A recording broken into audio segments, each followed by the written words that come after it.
Farms are the same, but some fail and others succeed to become showcase model farms.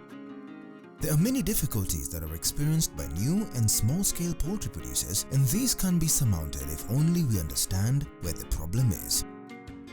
Okutangura is a vet technician with a specification in poultry farming. Many of you voted for him following our post on Farm Kenya Facebook page requesting you to vote for the farmer you would want hosted on KTN Farmers TV. On this episode, we tag along with Okutangura to one of his client's farm in Kamulu by the name of Clairice Atieno. She's a first-time poultry farmer rearing the Koroila and the Layers breed. I'm into poultry farming. I started this around 2 years back, doing some research on different farmers, on social media. The structures I did last year in December, which I finished at around 5th June. I started with 1,000 Koroilas and 500 broilers. I wasn't so sure of the market, but I'm planning to get my market in like 2-3 weeks time. I'm a first timer and I think everything is going to be well for me. I know I'm going to be fine. My poultry farming is in Kamulu, past Rwai, not before Kamulu. After Rwai, on your way to Kamulu, there is a stage called Kanisani Road. That's where my poultry farm is. Having a background of interior design didn't make Clairice stop eyeing farming. In fact, even though her flock of birds were only a week old during our visit, she started doing research on poultry farming 2 years ago. I've been an interior designer for long, but currently the market is a bit flooded. So I sat one day and I say, let's look at what I can do with myself. I stay in Rongai. I have at least some few neighbors who are doing poultry. So before that, I had passion in it, and that's what inspired me so much. I had a cousin. I used to visit her so much. Yeah, through her I got some inspiration, and that's why I started the poultry farming. Social media has become an integral part of life. Social media is used to market products, promote brands, and connect to customers, and so on. Clairice was able to find information relevant to her farming online, but she still needed professional assistance from a vet technician, and Okutangura came to her aid. My research was mostly on the social media, where I met the vet whom I'm working with right now. He's called Dr. Kuta. I've been working with him. He's been helping me so much. Before I brought in the first batch of the birds, I visited him. Initially, I wanted to stick on broilers, but he told me to try the kienyeji, the Koroilas.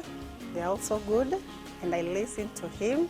I said, let me do the Koroilas and the broilers at once, and that's what I'm doing right now. I know the market for the broilers are there.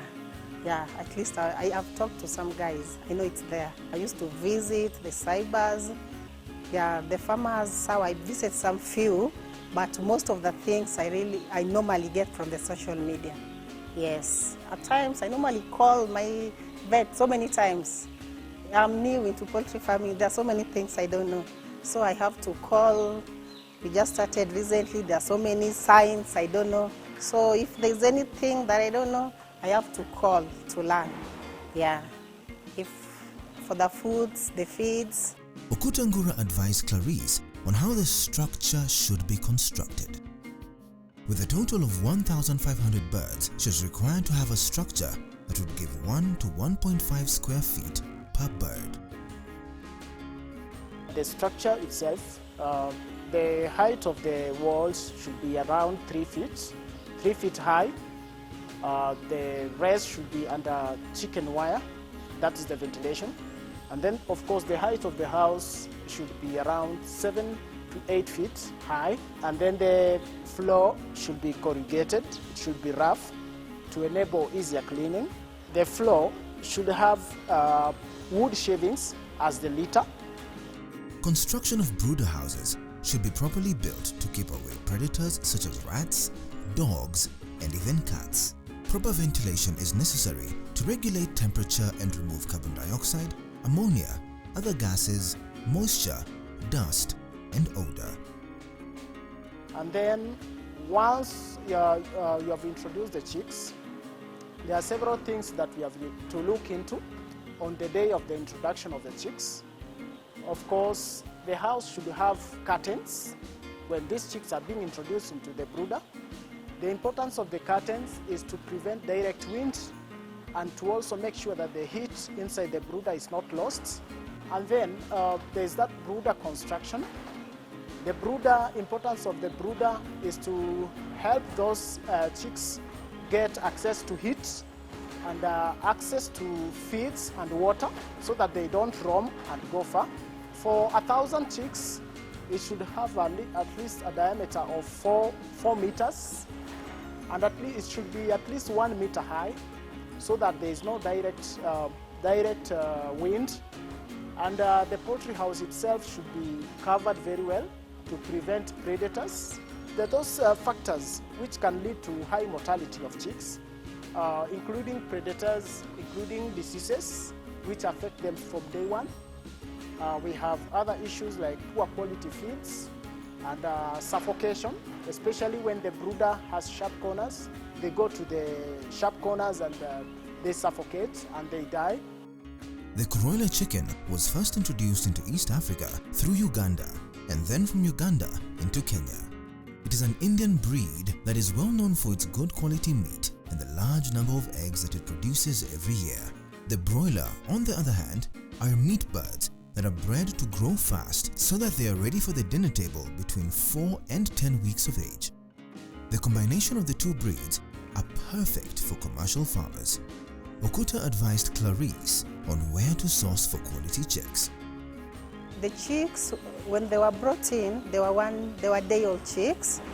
The broilers came from Uganda, and the broilers, we took them from the Muguku farm here in Kenya. There are so many things you have to consult your vet before doing. So he's the one who told me there are so many people who are selling chicks, but you have to go for the right quality. So that's why he was telling me to go for the broilers in Uganda. The farms there, they are known. Their chicks are always good. And the Muguku farm, they've been there for at least for some time. So also they are broilers, that's why I went for them.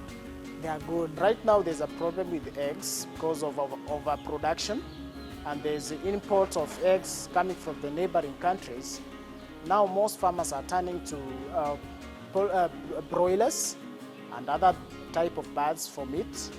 And there's huge demand in the markets, especially in the hotels and the butcheries, and there are some learning institutions.